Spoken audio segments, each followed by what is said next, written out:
Nimeenjoy. Umeenjoy? Yeah, okay.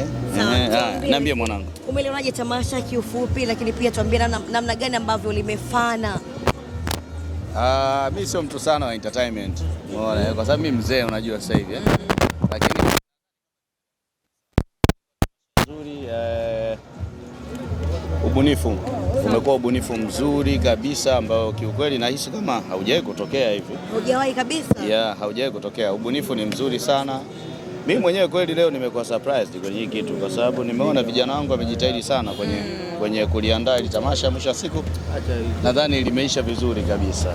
Tumeshuhudia mchezo hapa wa kirafiki, tuambie tu namna gani ambavyo umeiona timu na wachezaji wapya. Tumecheza vizuri. Lakini tumepoteza mechi kwa goli 2-1. Tumecheza vizuri. Nimeangalia tuna wachezaji wazuri. Lakini nadhani soon tutakuwa na timu nzuri. Tutakuwa na timu nzuri sana soon. Muda sio mrefu tutakuwa na timu nzuri. Hii haiwapi hofu kuelekea mechi ya ufunguzi ya Yanga ya Jamii. Na tunaheshimu Simba Sports.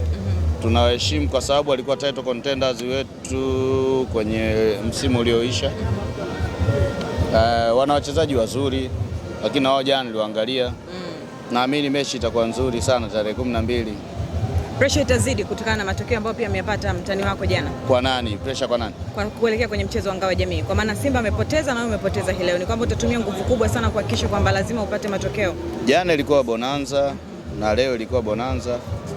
Lakini nadhani mechi itakuwa ya upinzani zaidi kesho itakayofuatia tarehe 12 Jumatano, sio? Pale Amani Stadium. Lakini Ngai, huoni kama kuna namna morali hivi itashuka kuelekea katika mchezo unaofuata huo wa ufunguzi? Kwa nani sasa, kwetu au kwao? Kwa timu yenu. Kwa timu ya Yanga. Hapana, sisi tuko vizuri. Tuko vizuri kabisa. Kwenye swala la kuhamasisha timu yetu tuko vizuri sana. Tuko vizuri sana kwenye ngo hiyo. Na ndio maana huwa tunapata matokeo vizuri sana kwa sababu ni kwamba tunajua tunavyofanya maandalizi yetu kuelekea kwenye dabi na vile vile tunavyoongea na wachezaji wetu. Kwa hiyo naamini nyinyi mmeona mpira. Mmeangalia wachezaji jinsi wanavyocheza. Na wachezaji wazuri. Kwa hiyo naamini watafanya kitu, tutapata matokeo. Nikirejea kwa maneno ama nikimnukuu Baraka Mpenja wakati mechi inaendelea, alisema kwamba mshambuliaji bora anapewa mpira, hapewi muda. Leo tumemshuhudia Shalulile akifunga goli kwenye tamasha kubwa la Young Africans. Hebu tupe neno kidogo kuhusiana na Shalulile.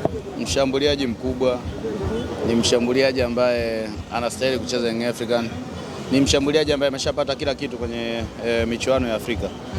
Kwa hiyo naamini kuna kitu atakuja kutuongezea na sisi kwa ajili ya kuzidi kusogeza juu kwenye michuano inayofuata kimataifa. Unawaambia nini mashabiki ambao wametoka hilo wakiwa na nyuso za huzuni? Hakuna huzuni yoyote, ilikuwa tamasha la kilele cha wiki ya mwananchi, tumeshalimaliza. Kwa hiyo niwaombe kabisa, kesho Jumatatu wapumzike, Jumanne mimi mwenyewe nitaiongoza timu kuelekea Zanzibar. Mimi ndio mkuu wa msafara, tukutane Zanzibar kwa ajili ya mechi ya dabi ya Ngao ya Jamii. Wewe ndio mkuu?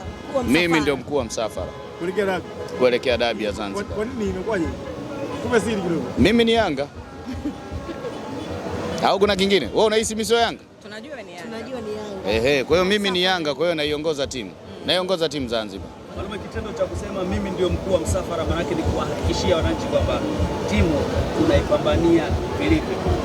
Ya viongozi wote tuliochaguliwa kwenye klabu hii kubwa kabisa Tanzania na ukanda huu wa Afrika Mashariki na Kati, kazi yetu kubwa ni kuipambania timu. Kwa hiyo hilo sio tatizo, lisikutie hofu kijana wangu kwamba mimi kuwa mkuu wa msafara kule Zanzibar. Nikuhakikishie tu mimi naiongoza timu kama ilivyo utamaduni, taratibu za klabu yetu. Ni lazima mjumbe wa kamati ya utendaji mmoja wapo lazima iongoze timu kwenye mechi kubwa. Sawa sawa, kwenye mechi ya nje. Hii ni mechi ya nje kwa sababu hatuchezi Dar es Salaam. Kwa hiyo mimi niombe wananchi tukutane Zanzibar. Tukutane Zanzibar, tutapata matokeo. Wasio na wasiwasi. Pengine labda unaweza ukatuibia siri kwa maana kikao cha mwisho ama mazungumzo ya mwisho na Ali Kamwe alisema kwamba mchezaji namba 6 ataingia hii leo akiwa na uzi mweusi. Lakini mpaka tamasha limeisha hatujamshuhudia mchezaji huyo. Mimi nadhani wanayanga wewe pole. Dirisha halijafungwa. Lakini kuna surprise itakuja kutokea kabla dirisha halijafungwa. Tafsiri yake usajili bado hujaisha. Naamini kuna tukio litatokea kabla dirisha halijafungwa. Na litakuwa tukio kubwa. Ni baada ya dabi au kabla ya dabi? naamini kabla dirisha halijafungwa kuna tukio litatokea na litakuwa tukio kubwa. Nchi itasimama.